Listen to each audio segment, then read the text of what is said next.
எல்லாமே அண்ணன் தம்பி மாமன் மச்சான். இப்ப நயினார் நாகேந்திரன் பொறுப்பேற்றிருக்காரு பிஜேபியில. எனக்கு மாமா ஆல்ரெடி பிஜேபியில தலைவரா இருக்காரு, என் மாமா இல்லன்னு ஆயிருமா? என்ன பேச்சு பேசிக்கிட்டு மாறி மாறி எல்லாருமே பேசுறானுங்க. எல்லாருமே மாமா மச்சான், சொந்தக்காரன், அண்ணன் தம்பி. முத்தலாக் பிரச்சனைக்காக போராடுனாங்களே, முத்தலாக்ல என்ன ப்ராப்ளம் உங்களுக்கு யாருக்காவது தெரியுமா? ஒரே நேரத்தில் 3 தலாக் சொல்லி ஒரு பொம்பளையை விட்டு போக கூடாது, மனைவியை விட்டு போக கூடாது. அதைத்தான் தடை பண்ணிருக்காங்க.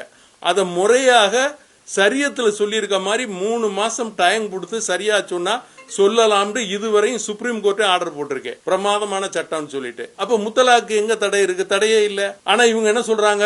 முத்தலாக் தடை சட்டம் கொண்டு வந்துறாங்க, இஸ்லாமியர்களுக்கு எதிரானது, அதுக்கு ஒரு போராட்டம். அதே மாதிரி என்ஆர்சி, அது எல்லா ஊர்லயும் 10 வருஷத்துக்கு ஒருக்கா நடக்கிறது தானே. உங்களுக்கு கணக்கெடுப்பு ஜென்சஸ் நடக்கணுமா நடக்க கூடாதா? அப்ப அது நடந்தா தானே நம்ம ஊர் ஆள் யாரு வெளியூர் ஆளுன்னு தெரியும்.